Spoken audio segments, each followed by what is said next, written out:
The sound wasn't cicadas. It was the rhythmic, mechanical beeping of a machine telling me my time was up. Beep, beep, beep. I was 32 years old, but I looked 60.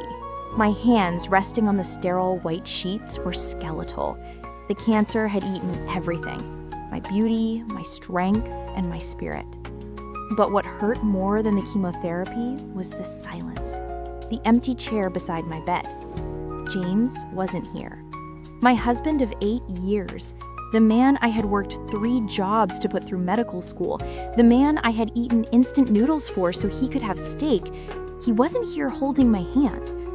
Then the door creaked open. Through the haze of pain medication, I saw them. James and Emily. Emily was a nurse on this floor. She was also my best friend since college. "She doesn't have long, James," Emily whispered. I could hear the smile in her voice. "Once she's gone, the insurance payout covers the practice's debt. We can finally go to Cabo." "Shh," James replied. I saw him stroke her cheek right there in the doorway of my deathbed. "Just a few more hours, babe. Then we're free of her burden." Burden? Rage, hot and blinding, surged through my freezing body. I wanted to scream. I wanted to tear the IVs out and strangle them. But I couldn't move. The darkness was closing in. The beeping slowed down. Beep. My last thought wasn't of peace. It was of pure, unadulterated hatred. If I could just do it again, I thought, I would destroy you both. I gasped, sitting bolt upright. My chest was heaving, my lungs greedy for air. "No!" I screamed, thrashing my arms out. My hand hit something soft. A damp towel fell from my forehead onto my lap. I blinked, my vision blurring. I wasn't in the hospital. The sterile smell of antiseptic was gone, replaced by the scent of lavender laundry detergent? I looked around. Sunlight streamed through sheer white curtains. The walls weren't hospital white. They were a soft beige. There were posters of bands I hadn't listened to in a decade. I looked down at my hands. They were smooth, plump. The skin was glowing with youth. The IV bruises were gone. What? I scrambled out of bed. My legs were strong. I ran to the mirror hanging on the closet door. Staring back at me was a 22-year-old girl. No dark circles, no hair loss. My eyes were bright and full of life. I grabbed my phone from the nightstand.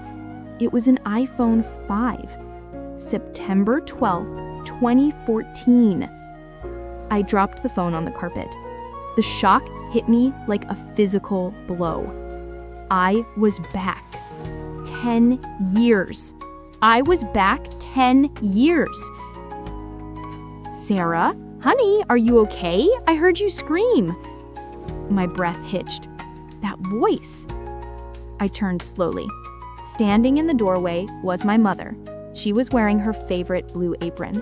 In my past life, my future life, she had died of a heart attack 2 years after I married James. The stress of my financial struggles had killed her. "Mom?"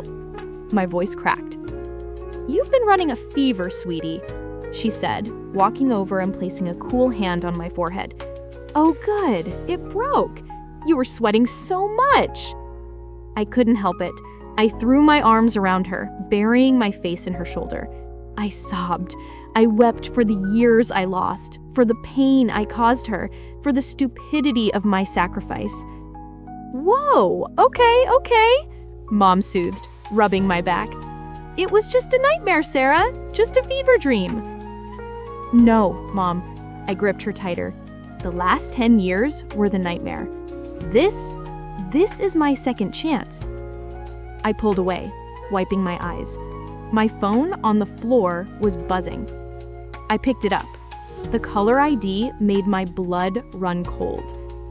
James Hart. My thumb hovered over the screen. The muscle memory of loving him was still there, fighting against the fresh memory of his betrayal. Aren't you going to answer? Mom asked. He's been worried sick about you. He called 3 times this morning. Worried sick, or worried I wouldn't transfer the money. I remembered this day, September 12th, 2014. This was the day James was supposed to pay his tuition deposit for medical school. This was the day I emptied my savings account, the money my late father left me, to invest in our future. Hello, I answered. My voice was dangerously calm. Sarah, thank God. James's voice was smooth, like velvet. It used to give me butterflies. Now, it made my skin crawl. Babe, are you feeling better? I'm waiting at the coffee shop on Main. We need to get to the bank before it closes at 5. Remember the deposit deadline? I looked at myself in the mirror. The girl who died in that hospital bed would have run to him. The woman standing here now had a heart of stone. I'm coming, James. I'll see you there. I hung up. Are you going out? Mom asked, concerned.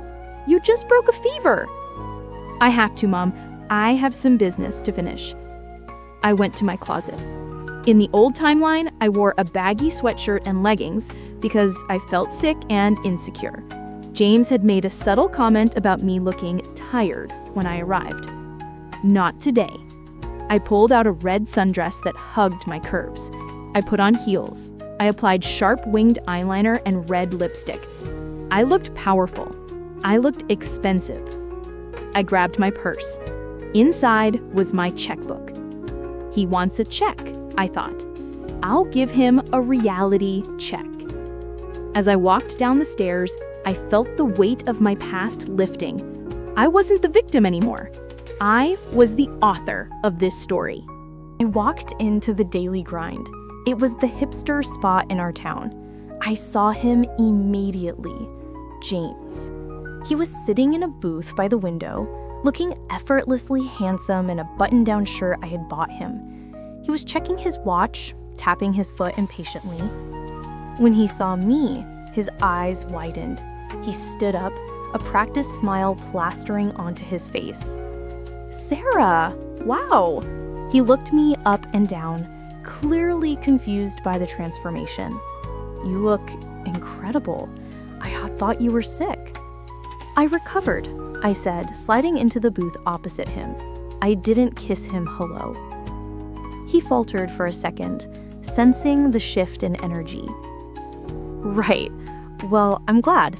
Look, babe, I ordered you a vanilla latte. Non-fat, just how you like it. He pushed a paper cup toward me. I stared at it. I hate vanilla lattes, James. I drink black coffee. What? No, you always... I never paid attention. I cut him off. Let's cut to the chase, the tuition. Just then, the bell above the door chimed. James? Oh my God, fancy seeing you here. I didn't need to turn around to know who it was. Emily. She walked over, wearing her nursing scrubs. She looked young, innocent. Not the woman who would watch me die. James. He acted surprised, but I saw the flicker of recognition in his eyes. They had already started flirting back then. I just hadn't seen it. Hi, Sarah. Emily beamed. Feeling better? James told me you were super sick. I'm great, I said, staring her down.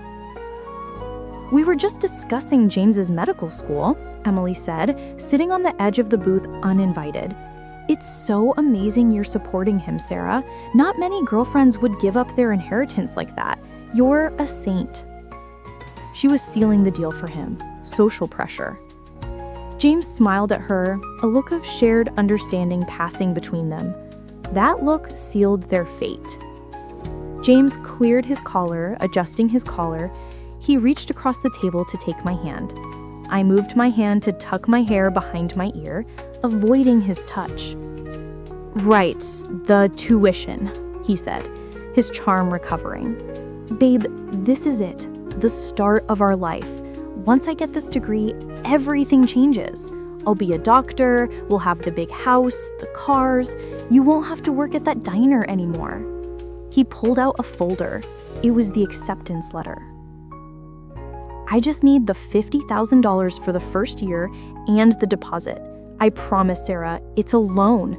I'll pay you back with interest once I'm a surgeon. Liar, I thought. In the future, when you became a surgeon, you told me my money was rent for living in your house. It's a lot of money, James, I said softly. It's an investment, he leaned in, his eyes intense. In us. Don't you believe in me? Don't you trust me? This was his weapon, guilt. If I said no, I wasn't a supportive partner. I do trust you, I lied, but I reached into my purse and pulled out my checkbook. James's eyes lit up. He practically salivated. You're right, Emily. It is a lot of money. I uncapped my pen. James held his breath. I wrote quickly. I tore the check out. Here you go, James. He grabbed it, grinning. Sarah, baby, thank you. You won't. He stopped. He looked at the check. His face went pale. Sarah, this is $50. Happy birthday early. I smiled sweetly. What? His voice rose. The tuition is $50,000. What is this? Oh, that? I took a sip of the vanilla latte and grimaced. I actually decided not to do that. I'm actually using the money to go back to nursing school myself.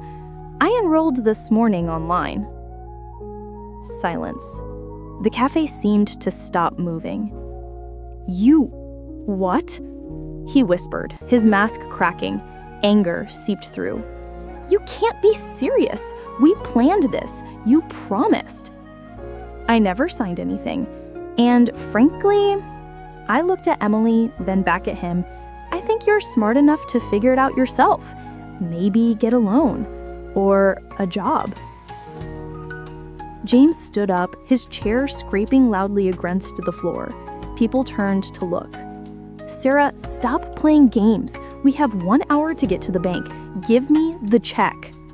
His voice was threatening now. The charm was gone. No. I stood up, smoothing down my red dress. I'm not investing in you, James. I'm investing in me. I looked at Emily, and Emily, you can have his coffee. He didn't pay for it anyway. I turned on my heel and walked toward the door. Sarah, James screamed after me. If you walk out that door, we are done. Do you hear me? I won't marry you. I paused at the door. The old Sarah would have collapsed. The old Sarah would have begged. I turned back, a genuine smile playing on my lips. I know. That's the best news I've heard all day. I walked out into the cool autumn air. The sun was setting, painting the sky in colors of fire. My phone buzzed again. James. I blocked the number. I took a deep breath. The air tasted like freedom, but I knew this wasn't over. James was a narcissist. He wouldn't let his meal ticket go that easily, and Emily was just getting started. Bring it on, I thought. I'm ready for war. My hands were trembling on the steering wheel, not from fear, but from the sheer overdose of adrenaline. I had just walked out on James. I just denied him the money that, in another life, had been the nail in my coffin. I glanced at the rearview mirror. No one was following me. The sun was dipping below the horizon, painting the suburban streets in hues of purple and bruised orange. It was beautiful. In my last life, the sick life, I hadn't noticed a sunset in years. I was too busy working double shifts at the diner or cleaning up James's messes. I turned onto Maple Street, my street. My heart gave a painful thud. My dad's house. In the future, James forced me to sell this house. He said it was old and damp, and that we needed a modern condo in the city, a condo he put in his name only.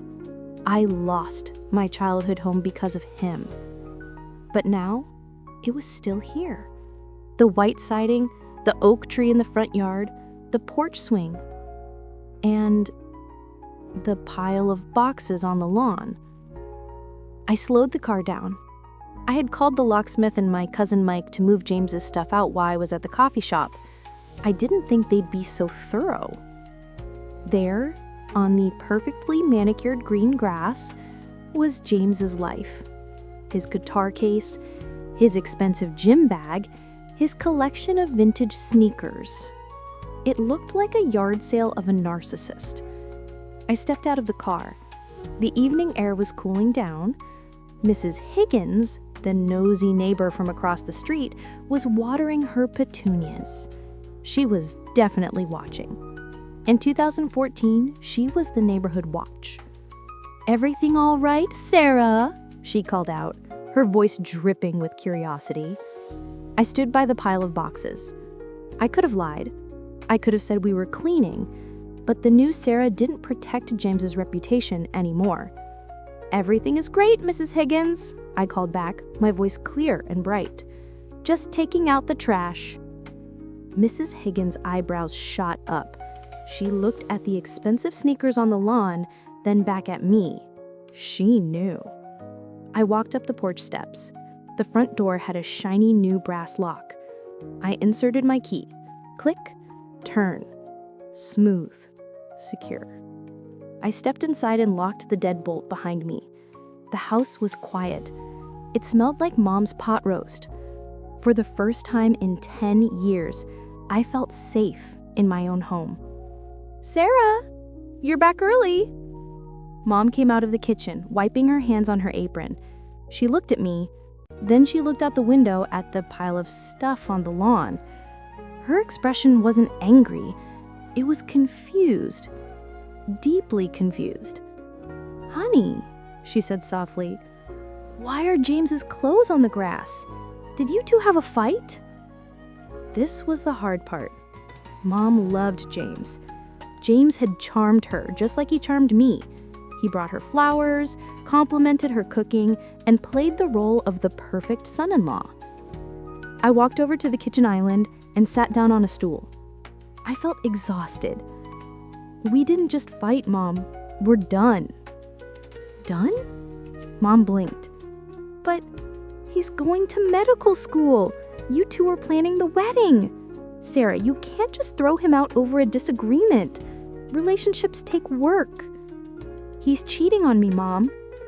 The words hung in the air. Mom stopped wiping her hands. "What?" "He's seeing Emily. I caught them." I lied slightly about how I caught them. I couldn't explain the time travel, but the fact was true. "Emily?" Mom whispered. "Your friend, Emily? The nurse?" "Yes. And he only wanted me for the tuition money. He was going to take my $50,000 and use it to fund his life with her." Mom's face hardened. The sweet suburban mother vanished, replaced by a protective lioness. "He wanted your father's money?" "Every penny." Mom walked to the window and looked at the boxes again. "It looks like rain tonight," she said calmly. "Does it?" I asked. "Yes." She closed the curtains. "Those boxes might get wet. Shame." I smiled. I had my ally back. I couldn't sleep. Even though I was safe, the trauma of the last 10 years was etched into my soul. I lay in my bed listening to the rain. It was pouring now. James loved those sneakers. He would be furious. My phone lit up on the nightstand. It was on silent, but the screen flashed. James, 12 missed calls. James, "You are crazy, let me in." James, "My stuff is getting soaked, Sarah." James, "I'm calling the police." I watched the messages roll in. He was outside. I got out of bed and crept to the window. Peeking through the blinds, I saw his car parked haphazardly at the curb.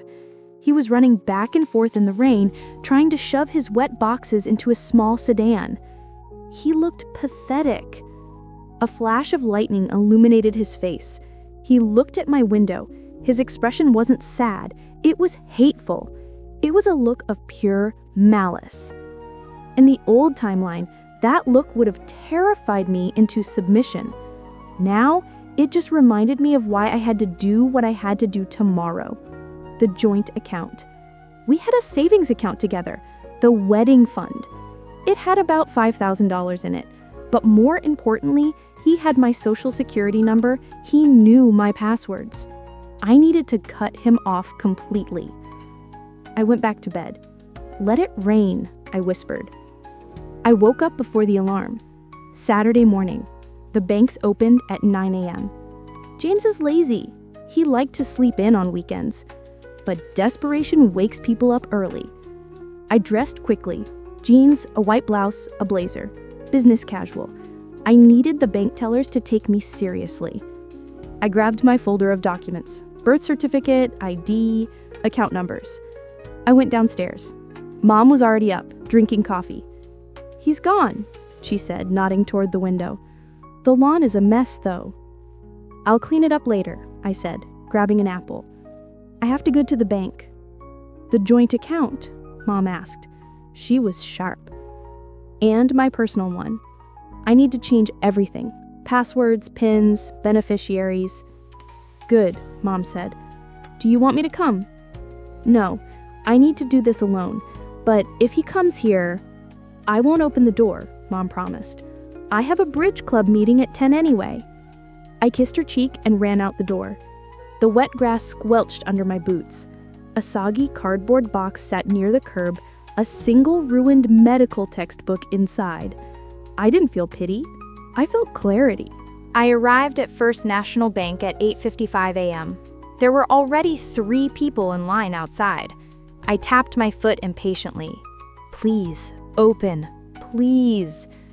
At 9 a.m. sharp, the security guard unlocked the glass doors.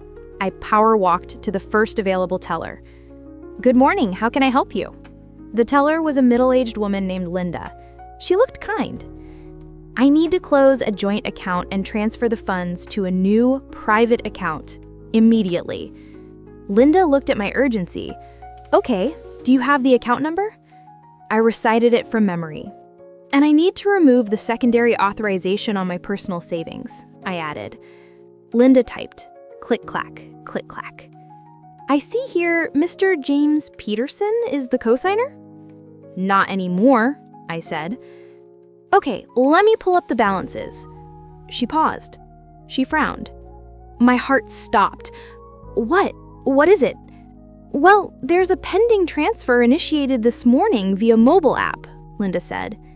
"What?" At 8:45 a.m., a transfer of $4,500 from the joint savings to a private checking account ending in 9908. That was James's personal account. He was awake. He was trying to drain us. "Stop it," I commanded. "Cancel it." "It's pending, so I can try to flag it as unauthorized, but since he is a signer, I am the primary account holder." I slammed my hand on the counter. "The money in there is from my paychecks. He hasn't worked in 6 months. Look at the deposit history." Linda looked startled. She scrolled through the history. "You're right. All deposits are from Sarah Jenkins' payroll." "Freeze it," I said, my voice shaking. "Freeze everything." "Sarah!" The voice boomed across the quiet bank lobby. I froze. I didn't turn around. I knew who it was. James. He looked terrible. He was wearing the same clothes as yesterday. His hair was messy. "Sir, you need to lower your voice," the security guard said. James ignored him. He stormed up to the teller window, pushing past an old lady. "She's stealing my money," James shouted, pointing at me. "Whatever she's doing, stop it. That's our money." Linda looked between us, wide-eyed. I turned slowly. I looked him up and down. "Your money?" I asked calmly. "James, you haven't contributed a dime to that account in 2 years. That's wedding money. And since there's no wedding..." "We are still engaged," James yelled. He reached for my arm. The security guard stepped forward. "Sir, you do not touch her." James pulled his hand back, panting. "Babe, please, stop this. You're having a breakdown." The stress of the tuition is getting to you. Just come home. We can talk." He was trying to gaslight me right here in the bank. He was trying to paint me as the hysterical woman. "I'm not having a breakdown, James," I said, loud enough for the manager to hear as he walked over. "I'm having a breakthrough." The bank manager, Mr. Henderson, approached. "Is there a problem here?" "Yes," I said. "This man is harassing me. I'm closing my accounts. He just tried to fraudulently transfer $4,500 via the mobile app." "It's a joint account," he pleaded. "I have rights." "Actually," Linda interrupted, looking at her screen, "the transfer was flagged for insufficient funds because the account was frozen at 9:02 a.m. She looked at me and winked. I could have kissed her. "Frozen?" James went pale. No, I need that money. I have bills." "You have a gambling debt," I guessed. It was a shot in the dark based on my future knowledge, but his reaction confirmed it. His eyes darted around. "You're crazy!" "Mr. Henderson," I said to the manager, "I would like to withdraw the full balance of the joint account in a cashier's check made out to me, Sarah Jenkins, and I want to remove him from my personal savings, now." "Proceed, Linda," Mr. Henderson nodded. "No!" James slammed his fist on the counter. "You can't do this to me! Sarah, I love you!" "You love my money," I corrected. Linda counted the bills, the machine word, zip, zip, zip. She printed the check. She slid it to me. $5,240.50. I folded it and put it in my purse. "Sir, you need to leave," the guard said, grabbing James's elbow. "Get off me." He shook him off. He looked at me with pure venom. "You think you're so smart? You think you can just ruin my life?" "I didn't ruin your life, James. I just stopped paying for it." "You'll regret this. You'll come crawling back. You're nothing without me. You're just a waitress." "I'm a nursing student," I smiled. "And you're homeless." I turned and walked toward the door. "Sarah!" he screamed. "Sarah!" Everyone in the bank was staring. I held my head high. I walked out into the bright morning sun. I got into my car and locked the doors immediately. James burst out of the bank moments later, but the guard was blocking him. I started the engine and reversed. As I drove away, I saw him kick a trash can, sending garbage flying everywhere. It was the most satisfying sight of my life. I drove for 10 minutes before I let myself breathe. I pulled into a park to calm down. I had the money. I had the house. I was safe. But I knew James. He was desperate. And desperate men are dangerous. My phone rang. I expected it to be James again, but the caller ID said, "Unknown number." I hesitated. Then I answered. "Hello? Is this Sarah Jenkins?" A deep, unfamiliar male voice. "Yes. Who is this?" "This is Dr. Evans from the University Medical Board." My stomach dropped. Dr. Evans? The dean? Why was he calling me? "Yes. We received an anonymous tip this morning regarding Mr. James Peterson's application, a tip claiming that his undergraduate transcripts were falsified." My eyes widened. I didn't report him. Not yet. "And the caller," Dr. Evans continued, "claimed to be you." I froze. I didn't make that call. If I didn't, who did? "I see," I said, my mind racing. "We need you to come in on Monday to verify some information." "I'll be there," I whispered. I hung up. Someone else was sabotaging James. Was it Emily? Was she trying to get him kicked out so she could have him all to herself? Or was it someone else from my past? Whatever it was, the game had just gotten more complicated. The University of Oak Creek was prestigious. Ivy-covered brick buildings, manicured lawns, and an air of superiority. In my past life, I worked double shifts at a diner just 2 miles from here to pay for James's textbooks, books he never read. I walked onto the campus wearing my business blazer and jeans. I felt different, 10 years ago, I felt unworthy of this place. I felt like just the girlfriend. Today, I felt like the executioner. My phone buzzed. "James, where are you? The dean just called me in. Sarah, if you said anything, I swear to God." I ignored it. I wasn't here to save him. I was here to answer Dean Evans' summons. I walked up the steps of the administration building. The massive oak doors creaked open. The cool air inside smelled of floor wax and fear. I approached the secretary. "I'm Sarah Jenkins. I have a 10 a.m. with Dean Evans." The secretary, an older woman with glasses on a chain, looked over her spectacles. Yes, Ms. Jenkins. He's expecting you. Mr. Peterson is already inside."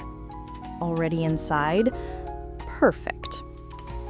I entered the office. It was large, lined with mahogany bookshelves. James was sitting in a leather chair, looking pale and sweaty. Dean Evans sat behind a massive desk, his face grim. "Sarah," James jumped up. Tell him this is a mistake. Tell him you didn't make that call." "Sit down, Mr. Peterson," Dean Evans commanded. His voice was deep and brooked no argument. James sank back down, his leg bouncing nervously. "Ms. Jenkins," the dean said, gesturing to the empty chair, "thank you for coming. As I explained on the phone, we received an anonymous tip claiming that Mr. Peterson's biology and chemistry grades from his undergraduate program were altered." He slid a folder across the desk.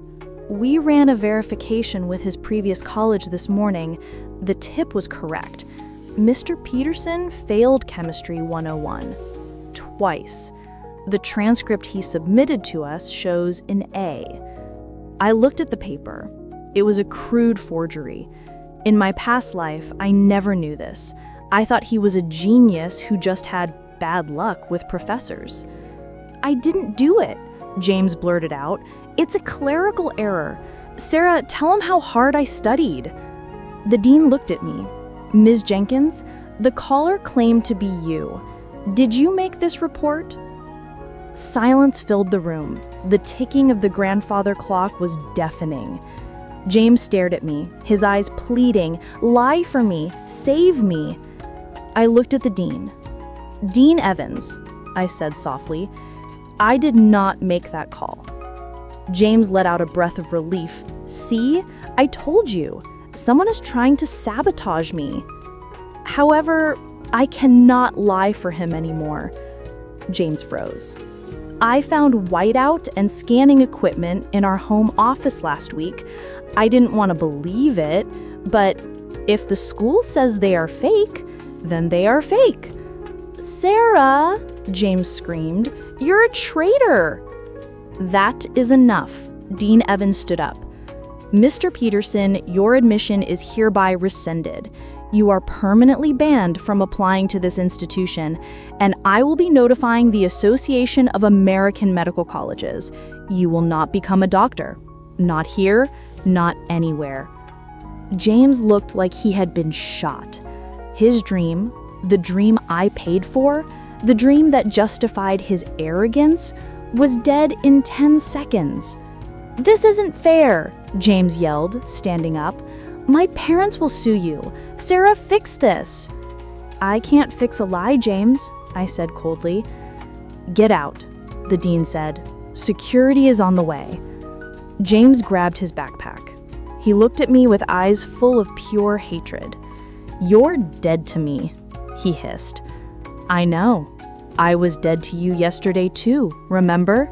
When you asked for the money?" He stormed out, slamming the door so hard a diploma on the wall rattled. Dean Evans sighed and took off his glasses. "I'm sorry you had to go through that, Ms. Jenkins. It's better you found out now before you married a fraud." "Yes," I said, standing up. "It is." I walked out. I didn't feel guilty. I felt light. I walked down the marble hallway. I needed to know who really made the call. If it wasn't me, who knew James's secret? Rough meeting? I turned. Leaning against a locker was a man I recognized instantly. Michael. In my future timeline, Dr. Michael Thorne was the chief of surgery at the hospital where I died. He was brilliant, kind, and notoriously private. He was everything James pretended to be. But right now, he was just a 23-year-old med student with messy dark hair and a smirk. You, I realized. Me, he nodded, pushing off the wall. I sat behind James in Chem 101 at community college. I saw him fail. When I saw his name on the roster here, I knew something didn't add up. So you called the dean? And I used your name, Michael admitted, walking closer. Sorry about that. I figured it would have more weight coming from the concerned fiancé. Plus, I saw how he treated you at the coffee shop yesterday. You were at the coffee shop? I was in the corner. You were impressive, by the way. Mechanic school? He chuckled. I felt a blush creep up my neck. I hadn't looked at another man in 10 years. Why did you do it? Because medicine is for people who want to save lives, not for people who want to play God and drive Ferraris. James is a narcissist. He would have killed a patient eventually. Michael checked his watch. I have anatomy. Good luck, Sarah. Stay away from him. He's going to spiral. He walked away. I watched him go. Michael Thorne. In my past life, he was a distant figure. In this life, maybe he was an ally. I sat in my car. James was ruined academically. I had my money. Now I needed to secure my future. I remembered something else from my past life. In 2016, a small, dilapidated brick building in the downtown district was bought by a developer. They turned it into a luxury urgent care clinic. The building was sold for $2 million. In 2014, it was an abandoned bakery listing for $150,000. But nobody wanted it because the zoning was commercial industrial. I knew that in 6 months, the city council would rezone that district to mixed use and medical. I checked my bank account on my phone. $5,240 from the joint account. $50,000 from the inheritance check I never gave James. Total, $55,240. Not enough to buy it outright, but enough for a down payment and a lease-to-own option. I put the car in gear. Destination, 42 Oak Street. I met the realtor, Mrs. Gable, at the property. It was a wreck. The windows were boarded up. There was graffiti on the brick that said hopeless. Mrs. Gable was a frantic woman in a polyester suit. She looked at my young face and my Honda Civic and sighed. "Listen, honey," she said, clutching her clipboard. "This place is a money pit. The roof leaks, the pipes are rusted, and the zoning is a nightmare. You can't put a residence here." "I don't want to live here," I said, walking around the dusty floor. "I want to open a business." "A business? What kind? A skate park?" she joked condescendingly. "A clinic," I whispered to myself, then louder. "A wellness center." I walked to the back. The structure was sound. The brick was solid. It just needed love and foresight. "What's the asking price?" "They dropped it to $130,000 yesterday. The owner just wants to dump the tax liability." "I'll give you $125,000. I have $50,000 for the down payment today. I want a 12-month lease-to-own contract for the rest." Mrs. Gable stopped chewing her gum. "You have $50,000 in cash?" "Certified check." I patted my purse. Her eyes lit up. A commission was a commission. "Let's go to the office." Sitting in the Century 21 office, I signed my name, Sarah Jenkins. With each signature, I felt the tether to my old life snapping. The old Sarah was a nurse who took orders. The new Sarah was a property owner. "Congratulations," Mrs. Gable handed me the keys. "You just bought yourself a very expensive pile of bricks." "You have no idea," I smiled. I walked out of the office. I had done it. I had the building. In 2 years, this building would be worth 20 times what I paid. And the irony? This was the exact location James had pointed out in my past life, saying, "One day, Sarah, I'll have my practice there, and you can work at the front desk." Now, I owned it, and he wouldn't even be allowed in the parking lot. I drove back to my mom's house as the sun went down. I was exhausted, but happy. But as I pulled into the driveway, I saw a familiar car blocking me in. James. He was leaning against his hood. He was drinking from a bottle in a brown paper bag. He looked unhinged. I locked my doors. He saw me and stumbled over, banging on my window. "Open up," he slurred. "We need to talk." I cracked the window an inch. "Go away, James, or I'm calling the police." "You ruined me," he shouted, spit hitting the glass. "I called my parents. They cut me off. They said if I'm not in med school, I'm on my own. I have nothing, Sarah, nothing." "You have Emily," I said calm. "Emily?" He laughed, a bitter, ugly sound. "I went to Emily's. Guess what? She kicked me out. She said she doesn't date dropouts. She thought she was my meal ticket." I felt a surge of satisfaction. Of course Emily would dump him. She was a parasite just like him. "Go home, James." "This is my home." He kicked my car door. Thud. Not anymore. I didn't have to call the police. Mrs. Higgins, my nosy neighbor, had already done it. 2 squad cars pulled up. Officers stepped out. "Sir, step away from the vehicle." James threw the bottle. It shattered on the driveway. "She's my fiancé. She stole my money," James yelled, flailing his arms. "Sir, put your hands behind your back." I watched from inside my car as they camp-cuffed him. He was crying now. The arrogance was gone, replaced by the pathetic reality of a man who had never been told no. An officer tapped on my window. "Ma'am, are you okay?" I stepped out. "I'm fine, officer. That's my ex-boyfriend. He's been harassing me and my mother for 2 days. We'll take him in for public intoxication and disturbing the peace. Do you want to press charges for the car damage?" I looked at the dent in my Honda. "Yes," I said, "and I want a restraining order." James screamed my name as they shoved him into the back of the cruiser.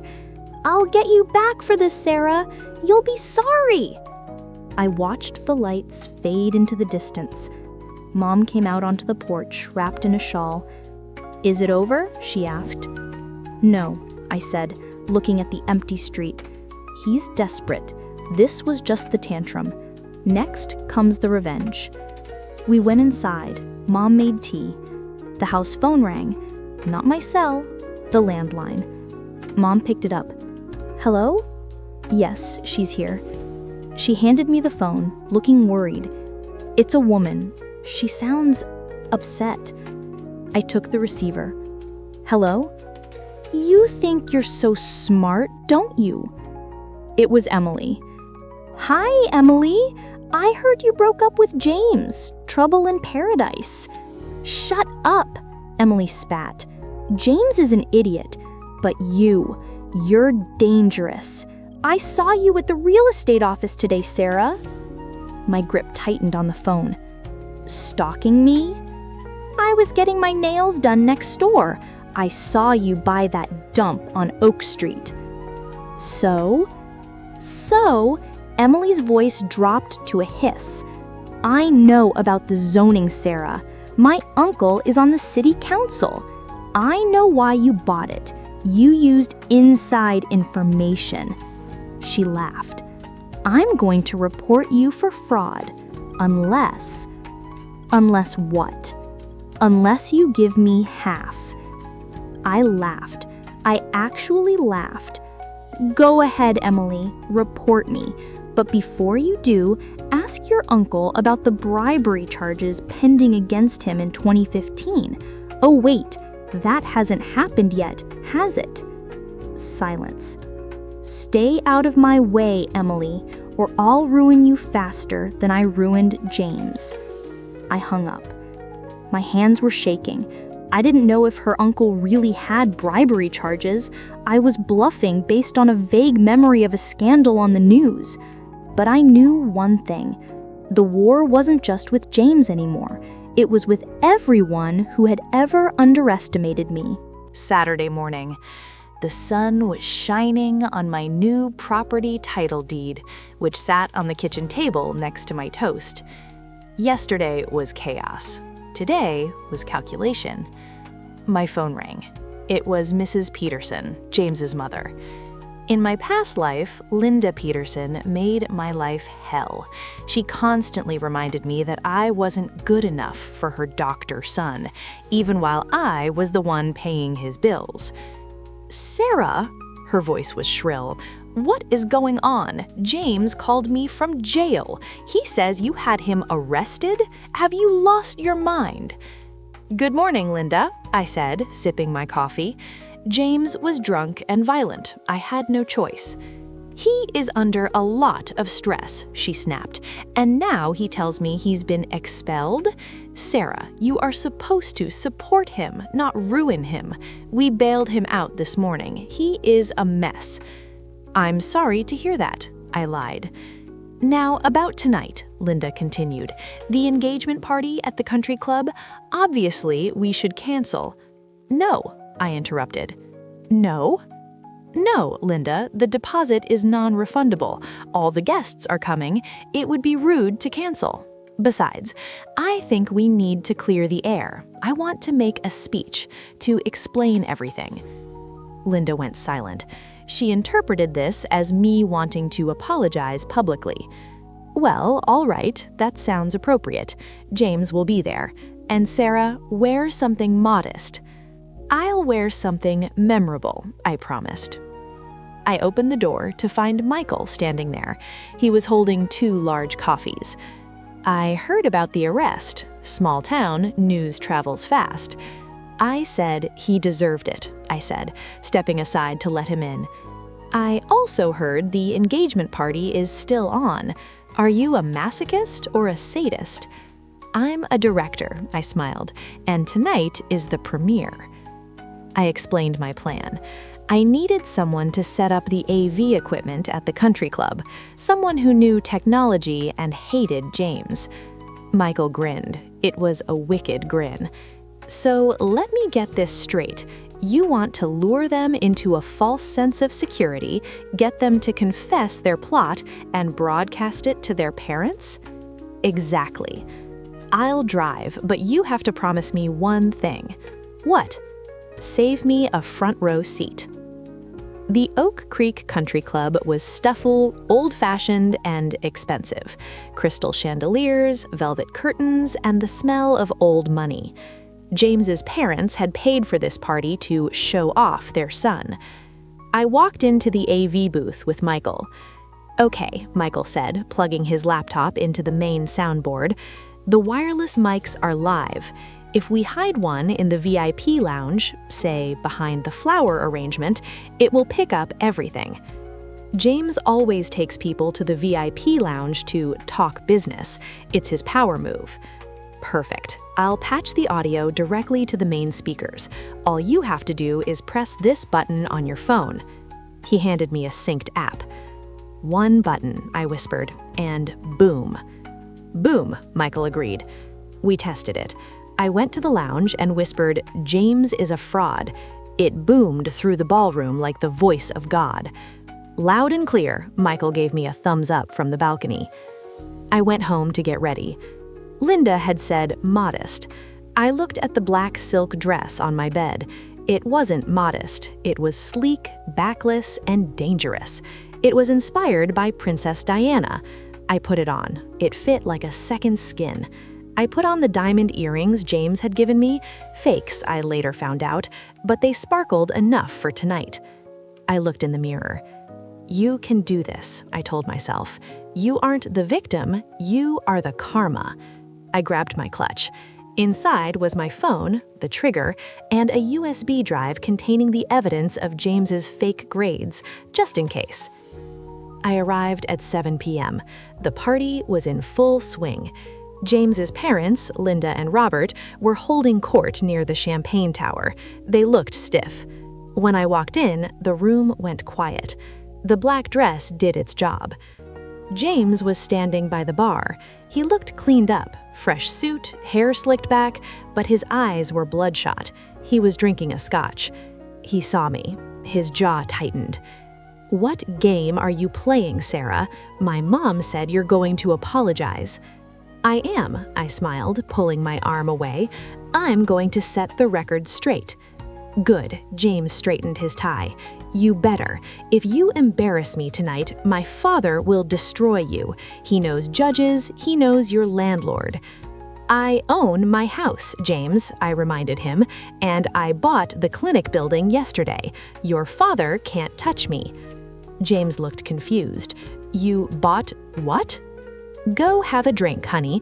Guests are waiting."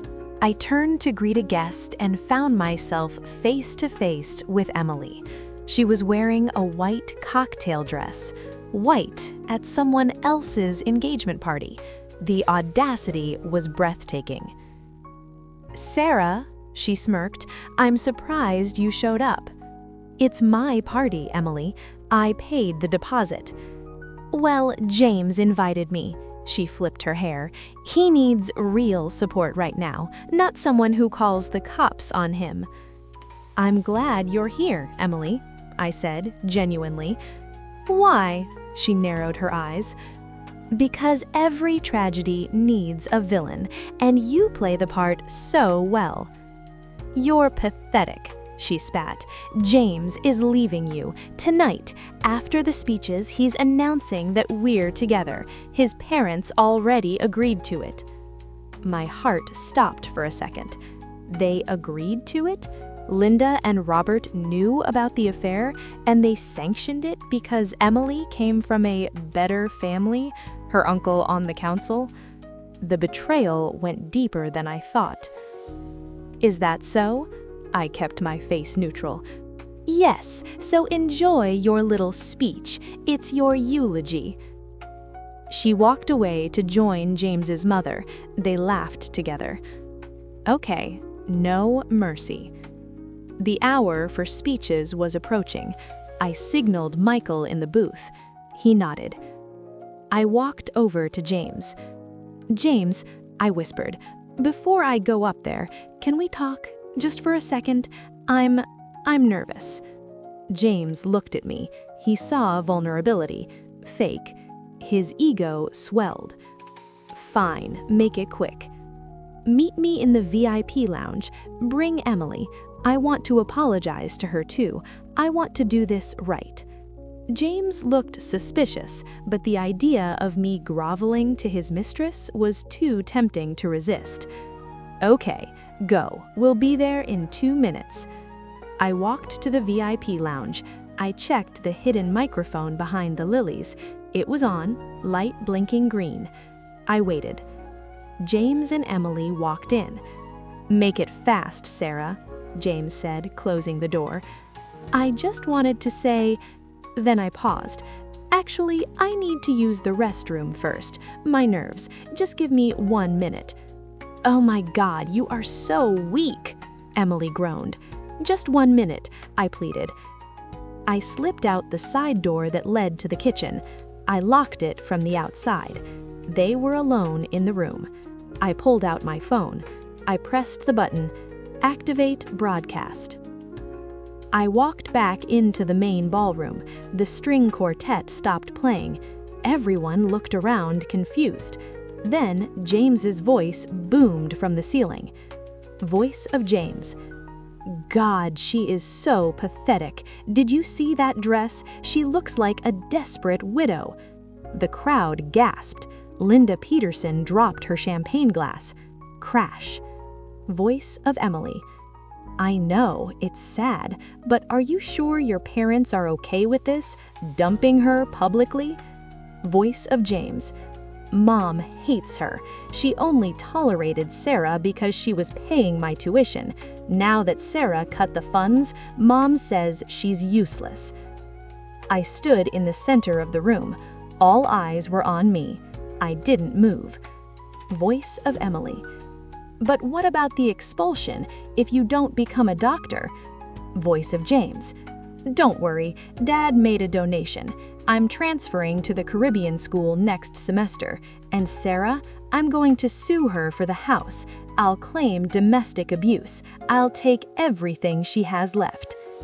The audio cut out. Silence. Absolute, heavy silence. Then a low murmur started. It grew into a roar. James's father, Robert, looked like he was having a stroke. He marched toward the VIP lounge door. Robert Peterson kicked the VIP lounge door open. James. Inside, James and Emily jumped apart. They had no idea the room was bugged. They thought Robert was just interrupting. Dad? James smiled nervously. Is it speech time? You idiot! Robert screamed. You absolute moron! James looked confused. Then he looked past his father. He saw the ballroom. He saw the guests staring at him with disgust. He saw Michael in the balcony, waving. And he saw me. I was standing on the small stage now, holding the real microphone. Ladies and gentlemen, I said, my voice steady, I think that concludes my speech. Thank you all for coming to celebrate my breakup. James went pale. He realized what happened. You recorded us? Live broadcast, actually, I corrected. Emily tried to run. She covered her face with her purse and bolted for the exit. And Linda, I looked at James's mother, I'm sorry I wasn't a good enough investment, but I think you'll find your son is a liability. James ran toward the stage. Turn it off. She faked it. It's AI. Wait, no AI in 2014. It's edited.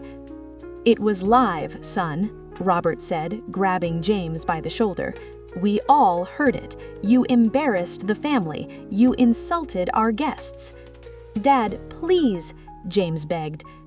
Get out, Robert said quietly. Don't come to the house tonight. Don't call your mother. Dad, you are cut off. No Caribbean school, no lawyer for the lawsuit. You are on your own. James looked at me. He had nothing left. No money, no career, no family, no mistress. He lunged at me. I'll kill you. Michael was there in a second. He stepped between us, shoving James back. Touch her and you go back to jail, Michael warned. Violation of bail conditions, assault. James stopped. He looked around the room. Everyone, his friends, his family, turned their backs on him. He let out a scream of frustration and ran out of the hall. I stood there, shaking slightly. Michael put a hand on my shoulder. You okay? I'm fine, I said, taking a deep breath.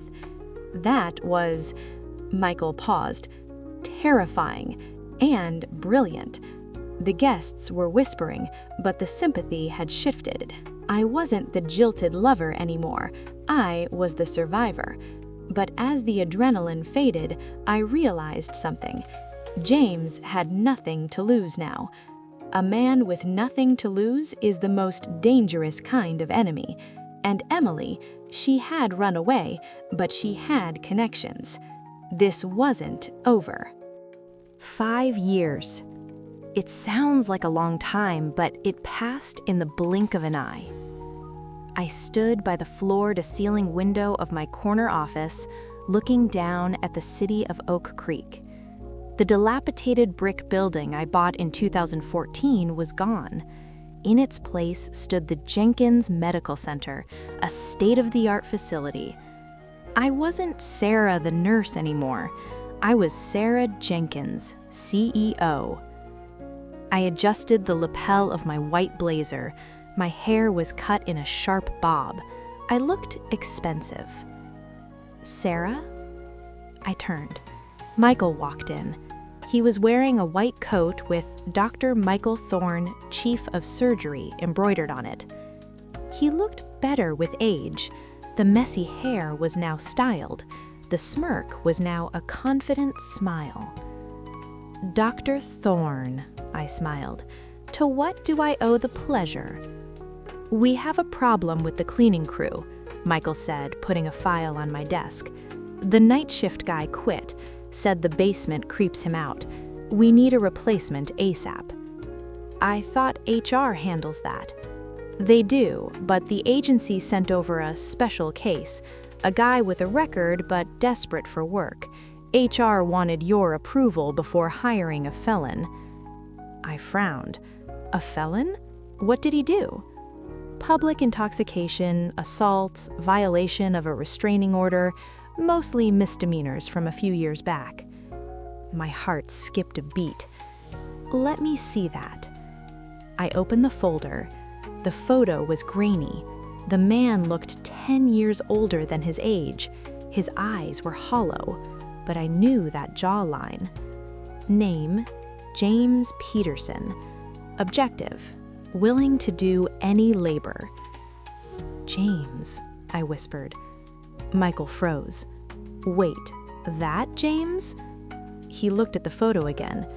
Wow, karma really hit him with a truck, didn't it? I sat down in my leather chair, tracing the name on the paper. After the engagement party, James had tried to sue me, but without money for a lawyer, it went nowhere. His parents disowned him. He spiraled into drinking. I hadn't seen him since 2015. He doesn't know, does he? I asked.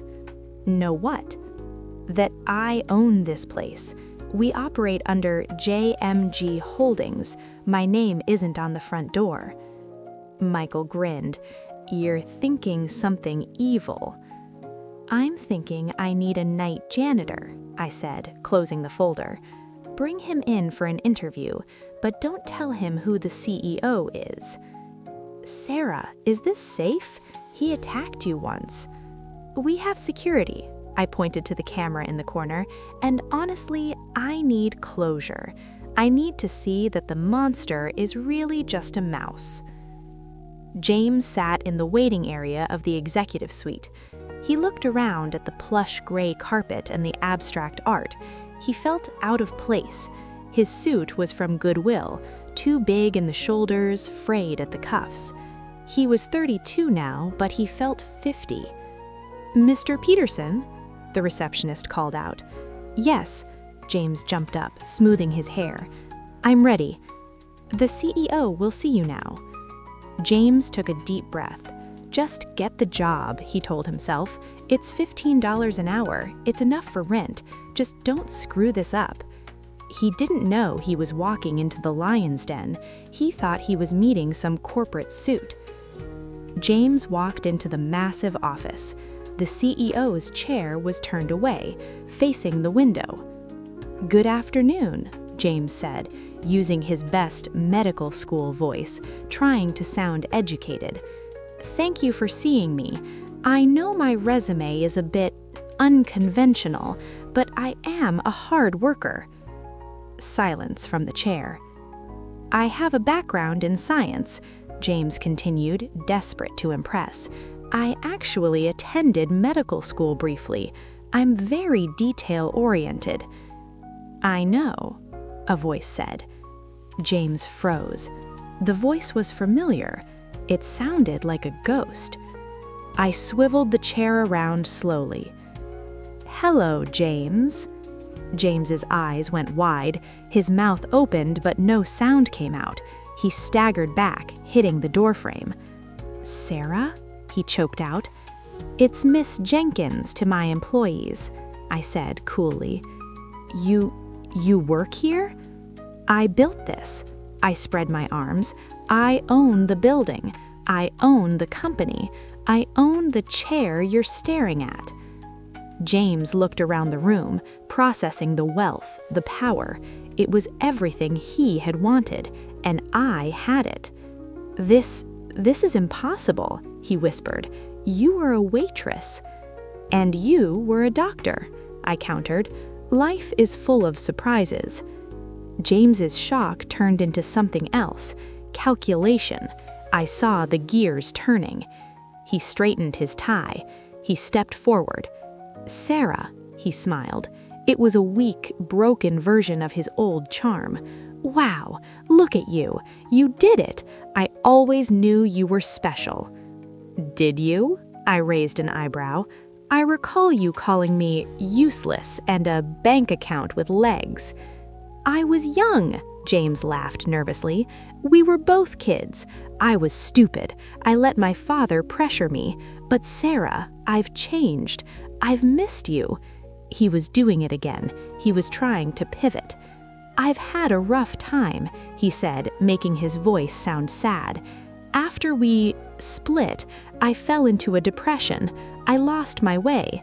But seeing you here feels like fate. He placed his hands on my desk. Maybe I shouldn't be applying for janitor, he said, his confidence rising. You need a manager, someone you trust. We were a good team once, Sarah. We could run this place together. I stared at him. The delusion was breathtaking. You want to be a manager? I asked. I know the medical field. I could help you. I stood up. I walked around the desk. James smiled, thinking I was coming to hug him. I leaned against the desk and crossed my arms. James, let me clarify something. You failed chemistry. You forged your transcripts. You have a criminal record for assault. You have 0 management experience. His smile faltered. I brought you here because I have a position open. Night janitor. Duties include scrubbing the toilets, mopping the ER floors, and taking out the biohazard waste. Janitor? James scoffed. Sarah, come on. I'm not scrubbing toilets. I'm better than that. Are you? I asked. Because according to your credit check, you are 3 months behind on rent in a studio apartment in the bad part of town. You have $42 in your bank account. James went pale. How do you... I'm the CEO, James. I run background checks. I walked back to my chair. The pay is $15 an hour, benefits after 90 days. Take it or leave it. James looked at the door. He wanted to storm out. He wanted to scream. But he was hungry. I saw the hunger in his eyes. It defeated his pride. I need the money, he whispered. Good. I pushed a contract across the desk. Sign here. He picked up the pen. His hand was shaking. One more thing, I added. Dr. Thorne is the medical director. You will answer to him regarding facility cleanliness. Michael? James looked up, horrified. Michael Thorne? The guy who got me expelled? The guy who was now my fiancé, I corrected. James looked like he was going to vomit. So I have to clean up after him? And me, I smiled. I expect my office trash emptied by 6 a.m. every day. James stared at the paper. He was signing away his soul. He signed it. James Peterson. Welcome to the team. I didn't offer my hand. Uniforms are in the basement. Start tonight. James walked down to the basement. It was cold. He found the locker room. He pulled out the gray jumpsuit. It smelled like bleach. He put it on. It was itchy. He looked in the cracked mirror. 5 years ago, he was wearing Armani and drinking scotch. Now he was wearing polyester and holding a mop. I hate her, he whispered to the reflection. I hate her so much. But he didn't hate her. He hated that she won. A door opened behind him. It was Michael. Michael looked dapper in his suit, holding a coffee. "Missed a spot," Michael said, pointing to a clean floor. James gripped the mop handle. "Hey, Michael," James gritted out. "Dr. Thorne," Michael corrected. "And James, if you steal any drugs, if you look at Sarah the wrong way, if you so much as breathe too loud, I'll have you back in jail before the handcuffs click. Clear?" "Clear," James muttered. "Good. The men's room on the second floor is backed up. Get to it." Michael walked away, whistling. It was 2 a.m. James was alone in the hallway, mopping. His phone rang. He looked at it. Emily. He hesitated. Emily had left him the night of the party, but they had a toxic on-and-off relationship for years.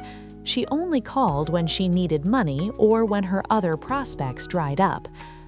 "What?" James answered aggressively. "Jamesy," Emily's voice was slurred. She was drunk. "Guess who I just saw on the cover of Business Weekly?" "Sarah," James said. "She's worth millions, James. Millions. And where are you?" "I'm working for her," James admitted. "You what?" "I'm the janitor, okay? It's all I could get." Emily was silent. Then a low, nasty laugh bubbled up. "You're inside?" "Yes, I'm inside." "Does she keep files there? Patient records? Financials?" "I don't know. Probably." "Listen to me, James," Emily's voice sobered up. "Janitors have keys. Janitors go everywhere. If we can find something on her, something illegal or embarrassing, maybe we can get a payout, or maybe we can sue her for hostile work environment." James looked at the master key ring on his belt. "She humiliated us, James. Don't you want to take it back?" James looked up at the camera in the hallway. He stepped into a blind spot.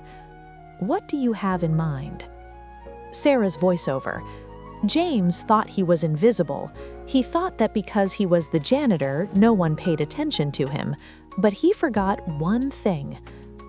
Visual, Sarah watching a monitor in her home office. "I was sitting in my bedroom watching the security feed on my iPad. I saw James enter my office. I saw him sweeping. Then I saw him stop. He looked at the door. He locked it. He moved toward the file cabinet. I took a sip of wine. 'Go ahead, James,' I whispered. 'Open it.' I had planted a file there, a file labeled Confidential Tax Evasion Strategy. It was fake, of course, but if he took it, if he tried to use it, it would be corporate espionage, a felony." James reached for the cabinet. He pulled a lockpick set from his pocket, a skill he learned in his down years. He popped the lock. He pulled out the file. He took a picture of it with his phone. "Gotcha," I smiled. But then James did something unexpected. He didn't just take a picture. He pulled a lighter out of his pocket. He held the flame under the fire sprinkler sensor on the ceiling. "Wait," I stood up. "What is he doing? If the sprinklers went off, the MRI machines on the floor below would be ruined, millions of dollars in damage. He wasn't trying to steal, he was trying to destroy." "No!" I grabbed my phone to call security. But on the screen, James looked directly at the hidden camera and smiled. He knew. The flame from James's lighter was inches away from the sprinkler sensor. "No!" I screamed at my monitor. But I wasn't the only one watching. On the screen, the door to my office burst open. 2 security guards, led by Michael, tackled James just as the lighter clicked. "Get off me!" James screamed, his face pressed into the carpet. I ran out of my bedroom, grabbed my keys, and drove to the office in my pajamas. When I arrived, James was in handcuffs in the lobby. He looked manic. "You set me up," James yelled when he saw me. "That file was bait. You trapped me." "You broke into my office," I said, my voice cold.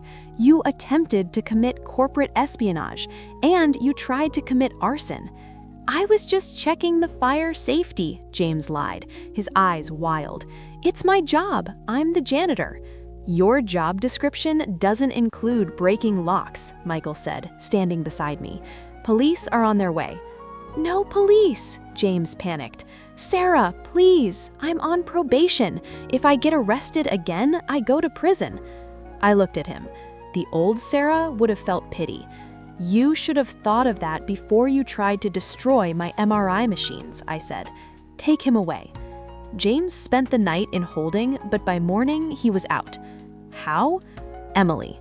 She posted his bail, and she brought a friend, Mr. Saul Goodman Wannabe, a lawyer named Barry Flint. He wore a shiny suit and smelled like cheap cologne. 2 days later, a process server walked into my executive suite. "Sarah Jenkins?" "Yes."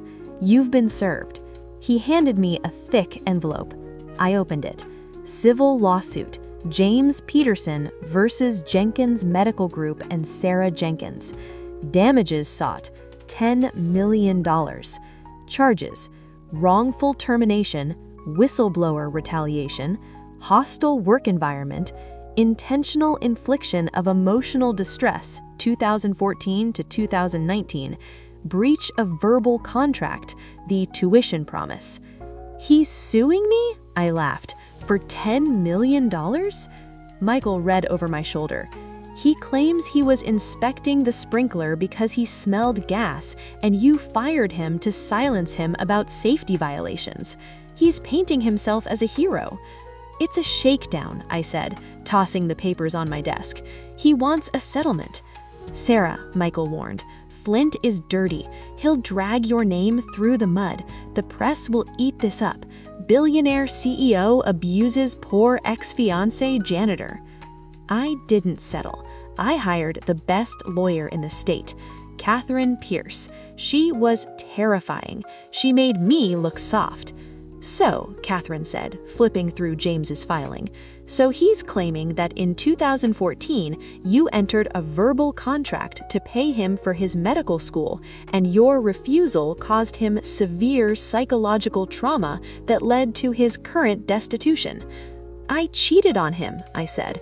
"Irrelevant," Catherine waved a hand. "Infidelity isn't a crime.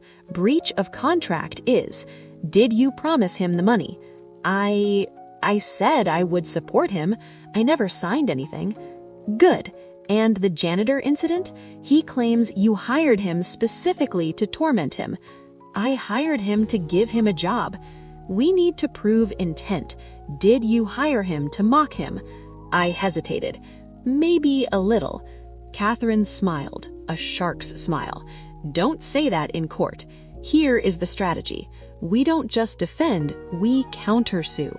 We go after him for fraud, defamation, and corporate espionage.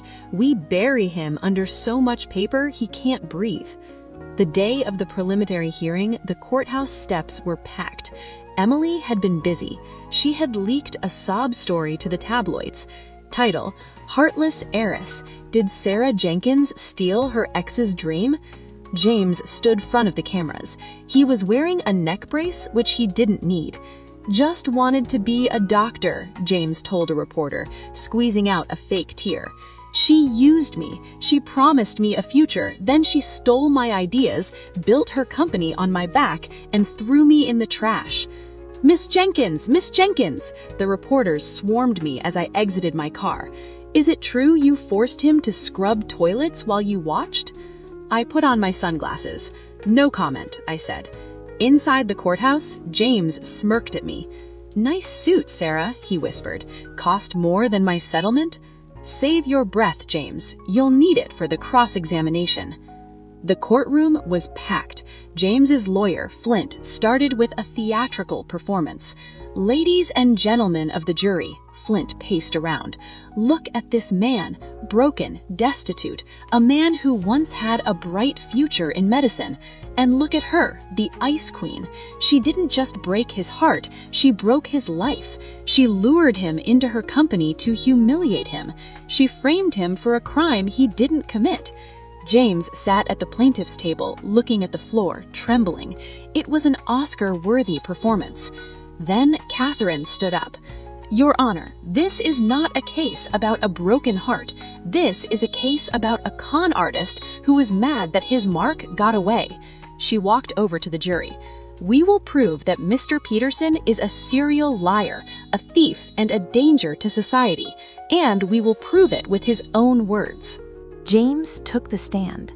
Flint asked him soft questions. "James, tell us about the night of the fire incident." "I smelled smoke," James lied smoothly. "I went to check the sensor. I was trying to save the building. Then her goons tackled me. They planted the lighter on me." "And the file you photographed?" I thought it was a safety manual. I was just trying to do my job." "And how has this affected you?" James looked at the jury. "I can't sleep. I have panic attacks. I feel like I'm nothing." The jury looked sympathetic. A few older ladies were nodding. I felt a knot in my stomach. Was he actually going to win? Catherine stood up. She didn't hold any papers. "Mr. Peterson," she said pleasantly, "you say you smelled smoke." "Yes." "And you say you were inspecting the sensor." "Yes." "And you say you thought the file was a safety manual." "Yes." "Interesting." Catherine walked to the projector. "Because the file you photographed was labeled Confidential Tax Strategy. Can you explain why a safety manual would be inside a locked cabinet labeled Tax Strategy?" I can't read very well without my glasses," James stuttered. "Ah, but you can read well enough to apply for medical school. Or did you fake that too?" "Objection!" Flint yelled. "Withdrawn." Catherine smiled. "Let's look at Exhibit A." She played the video, not the one James expected. It was footage from 5 years ago, the engagement party audio. Voice of James. "Sarah is just a bank account with legs. Once I get the house title, we're done." The courtroom gasped. James went pale. "Mr. Peterson," Catherine asked, "is that your voice claiming you only wanted Miss Jenkins for her money? That was out of context." "Is it? Because it sounds like you were the one planning to exploit her, not the other way around." "Now, let's talk about the safety inspection," Catherine continued. She played the security footage from day 5. We saw James enter the office. We saw him lock the door. We saw him pick the lock of the cabinet. Is picking a lock standard janitorial procedure, Mr. Peterson? James was sweating now. Then the video showed him holding the lighter. He looked directly at the camera and smiled, a wicked, malicious smile. Catherine froze the frame on that smile. Does this look like a man who smells smoke, or does this look like a man enjoying his revenge? "It's fake," James screamed. "Deep fake." And finally, Catherine dropped the bomb. "The file you stole. You claimed you didn't know what it was, but we recovered a text message sent from your phone to a number registered to Emily." She put the text on the screen. "James, got the tax file. We can blackmail her for millions. Burn the place down to cover tracks." The jury audibly gasped. James looked at Emily in the gallery. Emily stood up and ran out of the courtroom. "No further questions," Catherine said. The jury deliberated for 10 minutes. "We find the defendant, Sarah Jenkins, not guilty on all counts."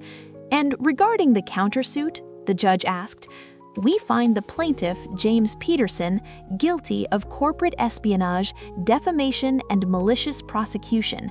We award Miss Jenkins $2 million in damages." James slumped in his chair. He didn't have $2 million.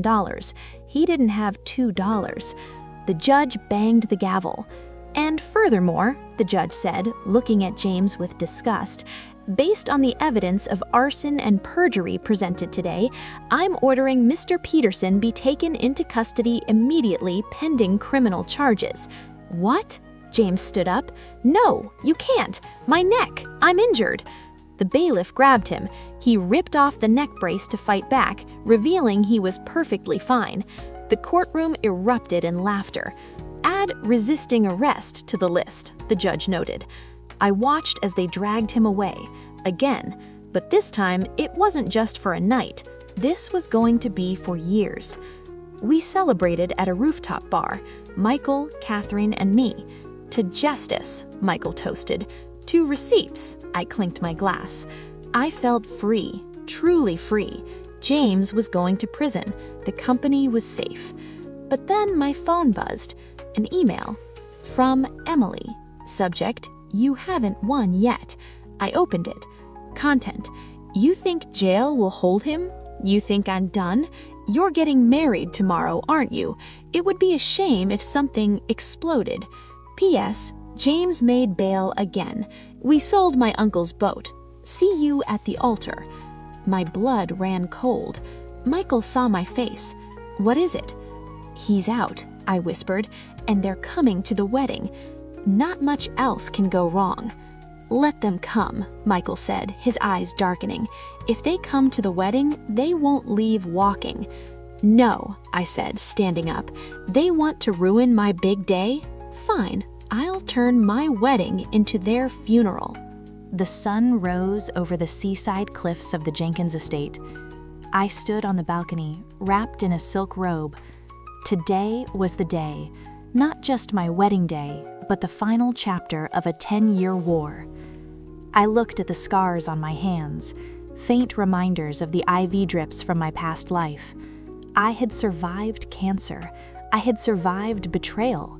I had survived James. "Sarah?" Mom walked in. She was older now, her hair fully gray, but she was alive. In the old timeline, she would have been dead for 3 years by now. Saving her was my greatest victory. "You look beautiful, sweetie," she teared up. "But are you sure about today, after the email?" "I'm sure, Mom." "James is dangerous. He has nothing left to lose." "That makes him predictable," I said, turning to face her. "He wants a spectacle. He wants to ruin my happiness because he can't have his own. If I cancel, he wins." I walked to the dress hanging on the mannequin. It wasn't the poofy princess dress James had forced me to wear in my first wedding. It was elegant, modern, and sophisticated. "Help me zip up, Mom. We have a trap to set." Downstairs, the venue was being prepped. White roses everywhere. But underneath the flowers, there was steel. I met with the head of security, a man named Mr. Braves. "Perimeter is secure, Miss Jenkins," Graves said. "We have metal detectors disguised as floral arches at the main entrance. We have drones in the air." "And the guest list?" I asked. "The first 3 rows are your family. The back 10 rows," Graves smiled. "Let's just say the police academy was very happy to accept your donation in exchange for some off-duty attendance." "Excellent." Michael walked up, looking devastatingly handsome in his tuxedo. He kissed my forehead. "You ready to do this?" "I'm ready to marry you," I said. "The rest is just taking out the trash." "I love you, Sarah. Not because you're strong, but because you're right." We held hands. The fear was there, pulsing in the background, but our unity was stronger. Cut to a rusted van parked a mile down the road. James sat in the driver's seat. He looked feral, unshaven, dark circles, wearing a dirty hoodie.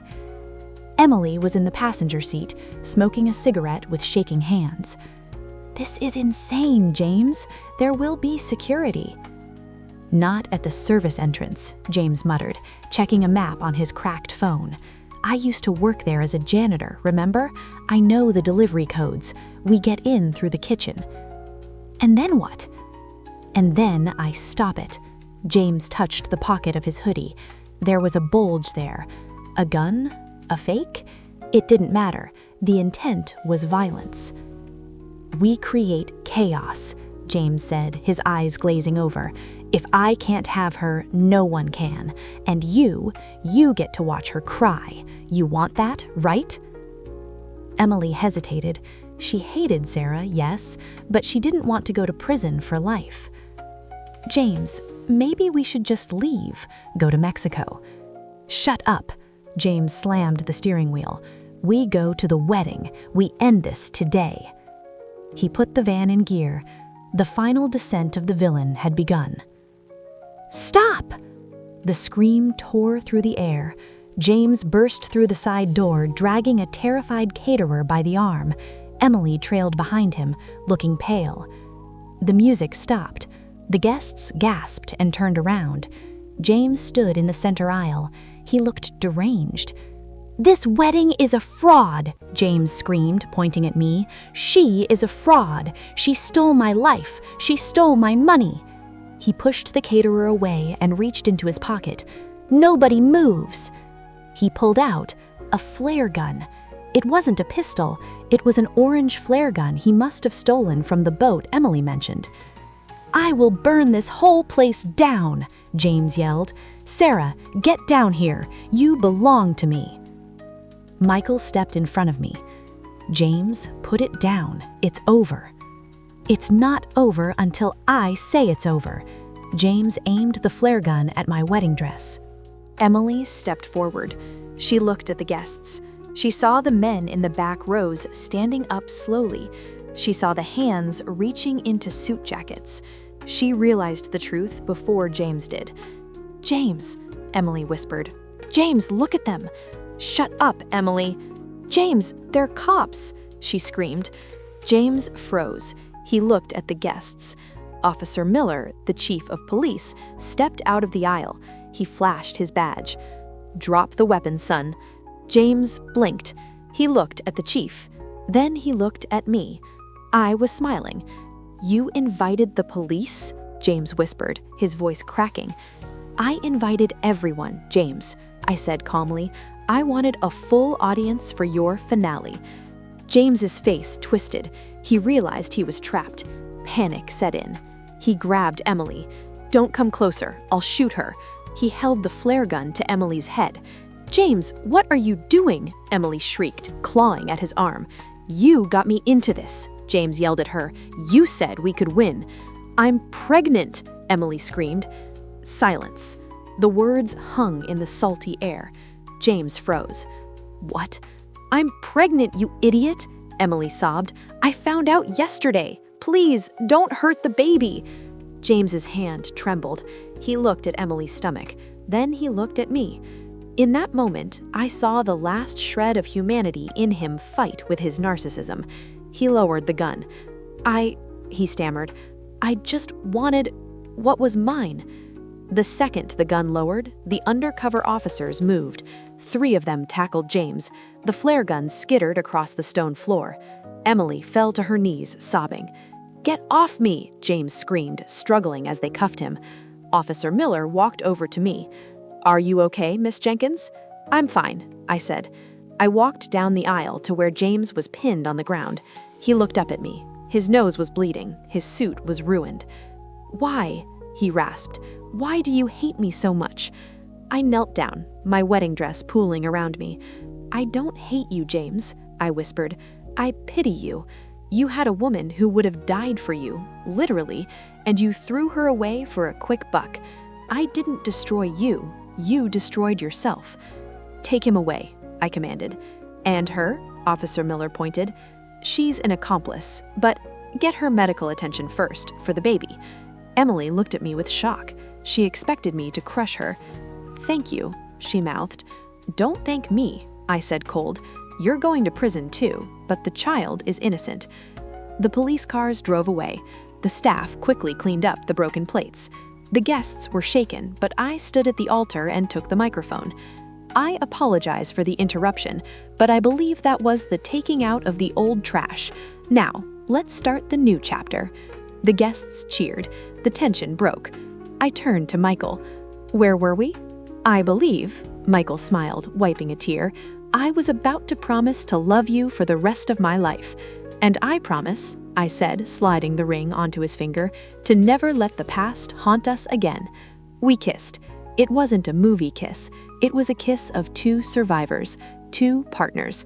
The applause was deafening. Michael and I ran out of the venue under a shower of white rose petals. A vintage white Porsche 911 convertible was waiting. The license plate read, "Reborn." I got in the driver's seat. Michael hopped in the passenger side. "You driving?" he asked. "I'm always driving," I smiled. I put the car in gear. We sped off along the coastal highway. Narrator voiceover. 10 years ago, I died in a hospital bed, heartbroken and penniless. Today, I am alive. I am wealthy. I am loved. James is facing 20 years for armed intrusion and attempted kidnapping. Emily is facing 5 years as an accessory. They are stuck in their cages. But me? I looked at the horizon, the golden sun dipping into the endless blue ocean. I am finally free. I floored the gas. The car vanished into the light.